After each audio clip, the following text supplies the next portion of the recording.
भाई और बहनों, आज इस विज्ञान की चक्काचौंध में, आज इस झूठे भौतिकवादी फैशन की दौड़ में, हो सकता है आप लोगों को मेरे वीडियो मजाक लगते हों, मेरी बातें आपको पाखंड और अंधविश्वास से भरी हुई लगती हों, लेकिन मेरे यही वीडियो और मेरी यही बातें जो परम पूज्य सतगुरु रामपाल जी भगवान के सत्संगों से संबंधित होती हैं, जो वास्तविक हैं, जो सत्य हैं, जो अध्यात्म से संबंधित हैं, यही बातें 2028 के बाद आप जी यूट्यूब पर और फेसबुक पर पवन दास इज लाइव सर्च कर करके देखा करेंगे। ये बाकी दुनिया भर के फालतू के वीडियो किसी के कोई मतलब के नहीं रहेंगे। जो लोग फालतू की बातों को लेकर अपना समय और समय बर्बाद करते हुए चंद पैसों के लिए यूट्यूब से, फेसबुक से चंद पैसे कमाने के लिए, अपने झूठे शौक पूरा करने के लिए 10-10 मिनट के, 5-5 मिनट के, 15-15 मिनट के रील, शॉर्ट वीडियो, फालतू के एंटरटेनमेंट के जो वीडियो बनाते हैं, इनको कोई नहीं देखा करेगा, कोई भी नहीं देखा करेगा। ये बहुत नीचे चले जाएंगे। लोग अगर सर्च करेंगे तो भी ये वीडियो नहीं देख पाएंगे। आने वाले समय में यूट्यूब और फेसबुक पर परम पूज्य सतगुरु रामपाल जी भगवान के सत्संग, और उसके बाद में ये साध संगति के वीडियो जो आपका ये छोटा भाई पवन दास बना बना कर आप भाई बहनों तक भेज रहा है, केवल यही वीडियो सबसे ज्यादा चला करेंगे। बाकी आज जितने भी धर्मगुरु हैं, हिंदू, मुस्लिम, सिख, ईसाई, जैनी, किसी भी धर्म से संबंधित हैं, वो लोग भी दिन रात वीडियो बना बना के डाल रहे हैं। आज उनके वीडियो लोग मिलियंस में देखते हैं, लेकिन क्योंकि उनकी जो भक्ति है, उनकी जो साधना है, वो शास्त्रों के विरुद्ध है। जैनियों की भक्ति जैनी शास्त्रों के विरुद्ध है, हिंदुओं की भक्ति वेदों और गीता जी के विरुद्ध है, मुसलमानों की भक्ति इबादत, कुरान, तौरेत, जबूर, इंजिल, हदीसों के विपरीत है, सिखों की भक्ति गुरु ग्रंथ साहिब के विरुद्ध है, ईसाइयों की भक्ति बाइबल के विरुद्ध है। और आने वाले समय में कोई भी लोग इन वीडियोज को नहीं देखा करेंगे। आज चाहे कोई कितना बड़ा किसी भी धर्म का यूट्यूबर हो, चाहे कोई धार्मिक संस्था से जुड़ा हुआ व्यक्ति हो, चाहे कोई पोप, पादरी, मुल्ला, मौलवी, पंडित, काजी, कोई भी क्यों ना हो, इनके वीडियो किसी काम के नहीं। वर्तमान में जरूरी ये वीडियो काम के हैं, केवल उनका पेट भरने के लिए, केवल उनके धार्मिक धंधे के लिए, उनके मंदिर, मस्जिद, चर्च, गुरुद्वारे, उनके आश्रमों को चलाने के लिए। लेकिन जिस दिन ये समाज परम पूज्य सतगुरु रामपाल जी के सत्संग सुनना शुरू कर देगा, और अवश्य सुनेगा, क्योंकि समय आ चुका है, ये कलयुग की बिचली पीढ़ी चल रही है, ये भक्ति युग चल रहा है। आने वाले समय में जब इंसान के ऊपर आपत्तियों का दौर शुरू होगा, प्राकृतिक घटनाएं घटित होंगी, बाढ़, भूकंप, अतिवृष्टि, अनावृष्टि, ओलावृष्टि, सूखा, महामारी और भी तरह तरह के युद्ध, गृह युद्ध, महायुद्ध, तो मजबूरन इंसान को संत रामपाल जी, परमेश्वर जी के सत्संग सुनने पड़ेंगे, उनकी शरण में आना पड़ेगा। अन्यथा बेमौत मरने के अलावा, अकाल मौत मरने के अलावा, चाहे कोई किसी देश का राष्ट्रपति हो, चाहे आम नागरिक हो, किसी के पास कोई ऑप्शन बचेगा ही नहीं। तो चलिए मैं शुरुआत करता हूं आज के इस वीडियो की। और आज के वीडियो में मेरे पास में आम समाज से, जगत से एक व्यक्ति ने एक मैसेज किया है, उन्होंने एक संदेश मुझे भेजा है। ये कोई फाउंडेशन चलाते हैं। मेरी वीडियो देखकर इन्होंने अपनी शंका जाहिर की है, क्योंकि दास अक्सर अध्यात्म के विषय में ज्यादा चर्चा करता है। हम राजनीतिक या सामाजिक बातों के विषय में चर्चा नहीं करते हैं, क्योंकि वो हमारे विशेष कोई मतलब की नहीं होती है। तो ये कोई रा फाउंडेशन नाम करके है, इस प्रकार से ये पोस्ट वगैरह डालते हैं यूट्यूब पर, फेसबुक पर, काफी ज्यादा इनका जो चैनल है वो चलता है। तो जब इन्होंने मुझ पवन दास के अध्यात्म को लेकर वीडियो देखे, तो इन्होंने अपने कोई शंका जाहिर की है, क्योंकि ये विज्ञान को ज्यादा महत्व देते हैं। हो सकता है ये किसी धार्मिक संस्था से ये जो है जुड़े हुए हों। तो इनका एक मैसेज है जो मैं आपको पढ़कर बता रहा हूं। रा फाउंडेशन के नाम से आप जी यूट्यूब या फेसबुक पर जाके जो है सर्च भी कर सकते हैं। रा फाउंडेशन का है ये। महाभारत केवल एक कहानी है, कोई इतिहास नहीं, और श्री कृष्ण, अर्जुन, ये सब काल्पनिक पात्र हैं। अगर ऐसा नहीं है तो मेरे चंद सवालों के जवाब देकर दिखाओ। इन्होंने मुझे कुछ सवाल जो है भेजे हैं। तो इनका सवाल है, भगवत गीता के अध्याय 4 में जिस सूर्य को सबसे पहले गीता का ज्ञान बताया गया है, उस सूर्य का इतिहास क्या है? जाहिर है आसमान में आग के गोले को तो ज्ञान नहीं रहा होगा। इन्होंने सवाल किया है कि श्रीमद् भागवत गीता जी के अध्याय नंबर 4 में श्री कृष्ण जी अर्जुन जी को गीता का उपदेश देते समय कह रहे हैं कि उन्होंने सबसे पहले ये ज्ञान जो कुरुक्षेत्र के मैदान में अर्जुन को बताया गया था कि अर्जुन सबसे पहले मैंने ये ज्ञान सूर्य को दिया था। तो इनके मन में शंका उत्पन्न होगी कि जो सूर्य हम देख रहे हैं ये तो एक आग का गोला है, ये कोई इंसान थोड़ी है, कोई व्यक्ति थोड़ी है, इसके कोई आंख नाक कान थोड़ी है, तो सूर्य को कैसे ज्ञान सुनाया, सूर्य ने कैसे ज्ञान को सुना। तो इनके मन में एक डाउट पैदा हो गया, शंका पैदा हो गई, और ये चाहते हैं कि इनकी शंका का समाधान किया जाए, क्योंकि कहीं भी इनकी शंका का समाधान नहीं हुआ। जहां भी इन्होंने कोशिश की, इन्होंने प्रयास किया, तो सामने बैठा हुआ जो व्यक्ति है वो इन्हीं के जैसा विज्ञान को सब कुछ मानने वाला होगा, और विज्ञान को ही सब कुछ मानने वाला व्यक्ति कभी भी किसी के सवालों का संतुष्टिपूर्ण जवाब नहीं दे सकता, क्योंकि विज्ञान तो एक छोटा सा पार्ट है, अध्यात्म का, भक्ति का एक छोटा सा पार्ट है। यानी आपको मैं यूं कहूं कि ऊंट के मुंह में जीरे के समान भी नहीं है वर्तमान की विज्ञान, जिसके ऊपर दुनिया फूली फूली फिर रही है। भाई और बहनों, अब मैं इस भाई के सवाल का जवाब आपको दूंगा, ज्ञान आधार से दूंगा, अध्यात्म के आधार से दूंगा। देखिए, वर्तमान में इंसान अध्यात्म, भक्ति और भगवान से कोसों दूर हो चुका है। कारण क्या है? क्योंकि जब आप वास्तविक अध्यात्म को जानने का प्रयास करेंगे, और वास्तविक अध्यात्म आपको किसी भी आचार्य, शंकराचार्य, संत, महंत, मंडलेश्वर के सत्संगों से जानने को नहीं मिलेगी। ये जितने भी यूट्यूब पर दिन में 10-15 आचार्य, शंकराचार्य नए खड़े हो जाते हैं, ये तो केवल अपनी बकवाद करते हैं। इनके पास में अध्यात्म का कोई ज्ञान नहीं है। आजकल कोई एक गीता वगैरह की स्टडी जो है वो करवा रहा है, क्या नाम है उनका, आचार्य लिखते हैं अपने आप के, IIM से वो पास आउट है, क्या नाम है उनका, प्रशांत आचार्य या ऐसा कुछ नाम है, आचार्य प्रशांत। तो काफी कुछ आजकल वो अपने धार्मिक धंधे के लिए, अपने बिजनेस के लिए समाज को गुमराह कर रहे हैं, गीता जी के लेसन लोगों को पढ़ा रहे हैं, जबकि उनको गीता जी का क ख ग भी नहीं पता। आचार्य प्रशांत जी को गीता जी की ABCD में नहीं पता कि गीता जी है क्या, उनको गीता शब्द की डेफिनेशन का नहीं पता, गीता लोगों को क्या पढ़ाएंगे। लेकिन वही बात है, अंधों में काना राजा, कुछ ऐसी कहावत है कि लोगों को कुछ भी बता दो वो बात स्वीकार कर लेंगे।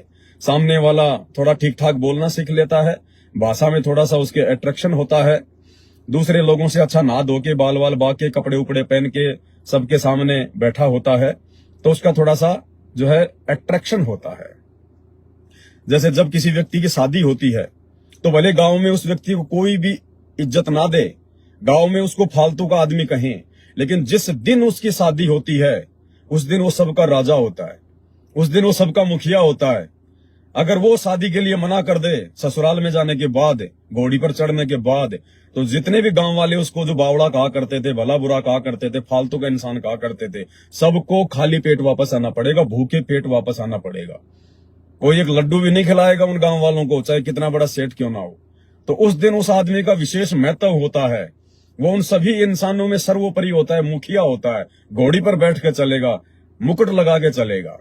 तो इसी प्रकार ये थोड़े से समय के लिए ये आचार्य, शंकराचार्य, संत, महंत, ये जितने भी धार्मिक संस्था से जुड़े हुए मुल्ला, मौलवी, पंडित, काजी, ये थोड़े से समय के लिए अपने आप को ये यूट्यूब के ऊपर आचार्य और शंकराचार्य बनाकर थोड़े बहुत ये पैसे तो कमा सकते हैं लोगों से, ये तालियां तो जो है ये पिटवा सकते हैं ये अपने जो है सम्मान में, लेकिन अंत में ये सब के सब नीचे गिरेंगे। अंत में इन सबको भगवान की आवश्यकता पड़ेगी, इन सबको संत रामपाल जी की आवश्यकता पड़ेगी, उनके सत्संग सुनने की आवश्यकता पड़ेगी।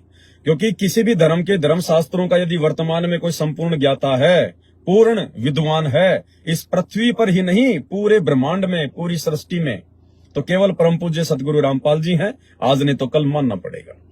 तो दास का कहने का मतलब है, भाई ने जो सवाल किया है उसका जवाब ये है कि भाई और बहनों, आजकल अपने आप को वेल एजुकेटेड समझने वाले 4 अक्षर देश विदेश में या किसी अच्छी सी इंजीनियरिंग कॉलेज में या किसी यूनिवर्सिटी में पढ़कर और ये विज्ञान को ही भगवान मानने वाले जो लोग हैं, उनकी छोटी बुद्धि पर हम संत रामपाल जी के भक्तों को जो है बड़ा रहम आता है।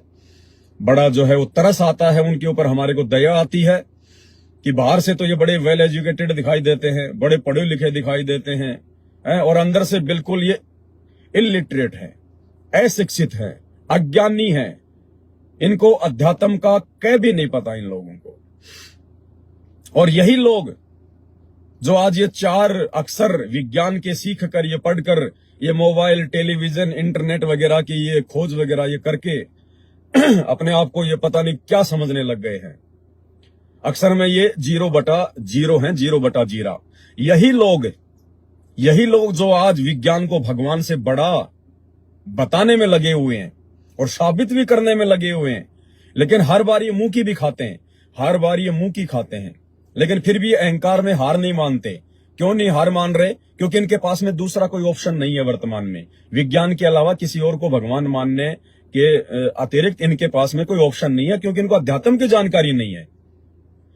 अब यही लोग, यही अपने आप को वेल एजुकेटेड समझने वाले, कहने वाले, यही लोग यदि आज से 300 साल पहले धरती पर पैदा होते, 300 साल पहले, और उस समय यदि कोई मेरे जैसा व्यक्ति इनको कहता कि भाई देखो अध्यात्म में बहुत बड़ी पावर है, और विज्ञान एक बहुत बड़ा एक जो है एक पावरफुल एक पदार्थ है, और आने वाले समय में 300 साल के बाद में 1,000 टन की जो गाड़ियां होंगी वो आसमान में उड़ा करेंगी, 1,000 टन की गाड़ियां, और 500 लोगों को, 700 लोगों को बैठाकर, और 500 किलोमीटर, 1000 किलोमीटर एक घंटे में लोगों को पहुंचा दिया करेंगी।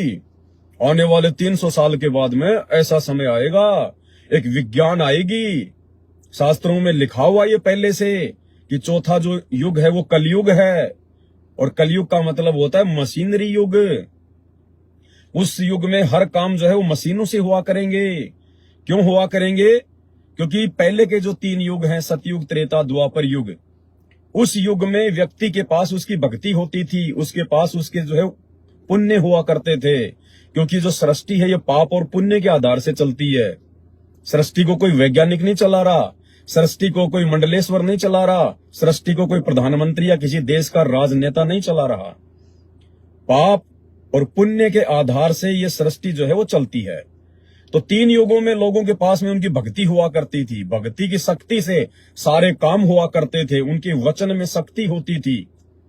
लेकिन जब चौथा युग आएगा, ये कलयुग, तो उस समय इंसान के पास में भक्ति नहीं होगी, वो आडंबर करेगा, पाखंड करेगा, जिसके चलते उसके वचन में शक्ति नहीं होगी, शास्त्रों के विरुद्ध लोगों को ज्ञान देगा और स्वयं वो ग्रहण करेगा, तो उसकी जुबान में शक्ति नहीं होगी, उसके पास में सिद्धि नहीं होगी। तो उस समय ये मशीनों से सारे काम हुआ करेंगे, और ऐसी ऐसी मशीनें बन जाएंगी, ऐसी ऐसी मशीनें बन जाएंगी। आदमी जो है 100 मंजिल की जो है बिल्डिंगें बनाएगा, और आदमी ऊपर जाने के लिए जो है जीने का सहारा नहीं लेगा, वो पैड़ियों के सहारे नहीं जाएगा, एक बटन दबाएगा, एक मशीन उसको लेके जाएगी, मशीन उसको नीचे लेके आएगी, और ऐसे ऐसे गाड़ियां बन जाएंगी, ऐसे ऐसे जो है वो साधन बन जाएंगे, 1,000 टन उनका वजन होगा, वो लोहे के होंगे, और वो आसमान में उड़ा करेंगे, 500 आदमियों को बैठाकर 1,000 किलोमीटर 1 घंटे में उनको पहुंचा दिया करेंगे।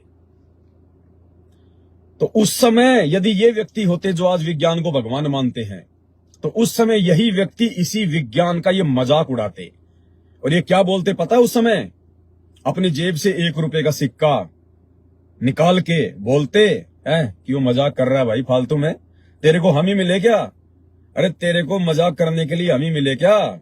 ये ले 1 रुपए का सिक्का, तू कह रहा ना कि 1,000 टन की गाड़ियां आकाश में उड़ेंगी, ये ले 1 रुपए का सिक्का, इसको उड़ा के दिखा इसको उड़ा के मेरे को। यही लोग जो आज विज्ञान को भगवान मान रहे हैं, उस समय इन लोगों के ऐसे सवाल होते, क्योंकि उन्होंने कुछ देखा ही नहीं था, इनको मालूम ही नहीं था कि विज्ञान जो है वो किस चिड़िया का नाम है, किस चींटी का नाम है। तो ये केवल उतना ही बोलते हैं, उतना ही सोचते हैं जितना इनकी आंखों के सामने होता है। और जो अध्यात्म से जुड़े हुए व्यक्ति होते हैं, जिनको परमात्म ज्ञान होता है, जिनको पूर्ण सतगुरु की शरण प्राप्त हो जाती है, और पूर्ण सतगुरु जब उनको तत्व ज्ञान से परिपूर्ण कर देता है, तो वो आत्माएं आगे पीछे का इतिहास भी थोड़ा बहुत जानने लग जाती हैं। तो यही व्यक्ति जो है मजाक उड़ाते विज्ञान का, जो आज विज्ञान को भगवान कह रहे हैं। अब इस भाई की शंका है, इन्होंने जो मुझे लिख के भेजी है ये, कि भागवत गीता के अध्याय 4 में जिस सूर्य को सबसे पहले गीता का ज्ञान बताया गया है, उस सूर्य का इतिहास क्या है। जाहिर सी बात है, आसमान में आग के गोले को तो ज्ञान नहीं रहा होगा। बिल्कुल सही बात है। जो सूर्य हम देख रहे हैं, जिसको परमेश्वर ने बनाया है, जिसको परमात्मा ने बनाया है, इस सूर्य को तुम्हारी विज्ञान ने नहीं बनाया। ये सूर्य असंख्य युगों से इसी प्रकार से अपना कार्य निरंतर करता आ रहा है। इसको किसी मेंटेनेंस की आवश्यकता नहीं पड़ती, इसको किसी सर्विस की आवश्यकता नहीं पड़ती, इसको चलाने के लिए किसी वैज्ञानिक की आवश्यकता नहीं पड़ती, किसी मशीन की आवश्यकता नहीं पड़ती। तुम लोगों ने छोटा सा एक एसी बनाया है, तुम्हारी विज्ञान ने एक छोटा सा एक यंत्र बना दिया, एसी। ये गाड़ियां बना दी, जिस गाड़ी के अंदर मैं बैठ के लाइव आ रहा हूं, ये छोटी सी गाड़ी बना दी माचिस की डिब्बी के जैसी। अरे इस गाड़ी की अगर 10-15 हजार किलोमीटर के बाद में अगर आप इसकी सर्विस ना करवाओ, इसका मेंटेनेंस वगैरह टाइम पे ना करवाओ, इसके अंदर अगर आप डीजल पेट्रोल ना डालो, इसके अंदर यदि आप ये कूलेंट वगैरह ना डालो, टाइम पर इसकी लाइटें, इसके ब्रेक वगैरह चेक ना करवाओ, तो ये डिस हो जाएगी, ये नहीं चलेगी, अपना काम नहीं करेगी, ये जवाब दे देगी कि भैया मेरे बस की बात नहीं है। और जिस परमेश्वर ने ये सूरज बना रखा है, जो पूरी दुनिया को रोशनी दे रहा है, ऐसी रोशनी पूरी दुनिया की लाइटें मिलकर, पूरी दुनिया के वैज्ञानिक मिलकर ऐसी रोशनी नहीं बना सकते। और जो बिना किसी मेंटेनेंस के, बिना किसी जो है मतलब किसी सर्विस के, और दिन रात अपना कार्य कर रहा है। तुम्हारे बल्ब तो फ्यूज हो जाते हैं, तुम्हारी गाड़ियां तो एक्सीडेंट हो जाती हैं, ज्यादा गर्मी हो जाए तो इंजन गर्म हो जाता, आग लग जाती हैं। ये है तुम्हारी विज्ञान, ये है तुम्हारी विज्ञान की औकात। अध्यात्म के आगे अपने आप में विज्ञान ठीक है, सफिशिएंट है आज हमारे लिए। आज इसकी आवश्यकता भी थी, लेकिन क्यों आवश्यकता थी, ये एक विषय दूसरा है, इसके बारे में मैं आपको बहुत बार जो है बता चुका हूं। लेकिन जो लोग विज्ञान को भगवान मानते हैं, उनको मैं कहना चाहता हूं कि उस परमात्मा की विज्ञान के आगे, जिस परमेश्वर ने अपनी शक्ति से सूरज बनाया, जो इस पृथ्वी से 13 लाख गुना बड़ा है, कितना 13 लाख गुना जो है वो विशाल है। अब उसको किसी फैक्ट्री में तो नहीं बनाया जा सकता ना, उसको किसी फैक्ट्री में तो नहीं बनाया होगा, कोई वैज्ञानिक तो नहीं लगे होंगे उसको बनाने के लिए, क्योंकि उसके अंदर कोई पाइप वगैरह, कोई रोड वगैरह, कोई नली वगैरह नहीं लगी है। परमेश्वर ने अपनी वचन शक्ति से 1 सेकंड में इस पृथ्वी से 13 लाख गुना बड़ा ये सूर्य, जो इस पृथ्वी सहित सभी ग्रह और उपग्रहों को रोशनी दे रहा है। आज देवलोक में भी यही सूर्य रोशनी दे रहा है, इस पृथ्वी पर भी यही सूर्य रोशनी दे रहा है, पाताल में भी यही सूर्य रोशनी दे रहा है। और तुम वैज्ञानिकों ने जो एक हेलोजन लाइट बनाई है, एक छोटी सी लाइट बनाई है, वो केवल एक कमरे में रोशनी दे सकती है, दूसरे कमरे में भी नहीं दे सकती। जिस गाड़ी में तुमने लाइटें लगा दी, ये रात्रि में केवल तुम्हारे को थोड़ा बहुत 200-300 मीटर का जो है दिखा सकती है, इससे ज्यादा कुछ नहीं कर सकती। तो कुछ नहीं, उस परमेश्वर की विज्ञान के आगे ये वर्तमान की भौतिक विज्ञान, जिसके ऊपर इंसान फिदा हो रहा है, भक्ति से कोसों दूर हो चुका है, नास्तिक होता जा रहा है कि भगवान कुछ नहीं है, विज्ञान ही सब कुछ है। ये तुम्हारी विज्ञान, ये भौतिक विज्ञान उस परमेश्वर की आध्यात्मिक विज्ञान के आगे तो चींटी के पैर के समान भी नहीं है, चींटी के पैर की समान। और आने वाले समय में इस विज्ञान को भी परमात्मा इसकी औकात दिखा देंगे, और दिखा रहा है परमात्मा। अगर तुम्हारी विज्ञान ही सब कुछ है, तुम्हारी विज्ञान सब कुछ कर सकती है, तो उस परमात्मा ने तो वर्तमान में 50-50 डिग्री का तापमान कर दिया। अरे ये मई के महीने में, अभी तो जून बाकी है, मई के महीने में पूरा देश जो है झुलस रहा है, 48 डिग्री सेल्सियस तापमान हो गया। उस परमेश्वर की विज्ञान ने कर दिया, सूर्य ने कर दिया। 50 डिग्री का तापमान लोगों को झेलना पड़ रहा है, सरकारें रोडों पर फव्वारे लेके खड़ी है, लोगों के ऊपर फव्वारे मार रही हैं। उस परमेश्वर की विज्ञान ने 50 डिग्री का तापमान कर दिया। अब तुम्हारी अगर विज्ञान में कोई औकात है, कोई दम है, अगर तुम्हारी विज्ञान ही भगवान है, तो डाउन करके दिखा देना तापमान को, 1 डिग्री भी डाउन करके दिखा देना, कर दो अगर औकात है तो। अरे ठंडक कर दो देखे ठंडक। चींटी के पैर के बराबर भी नहीं है उस परमेश्वर की विज्ञान के सामने भौतिक विज्ञान।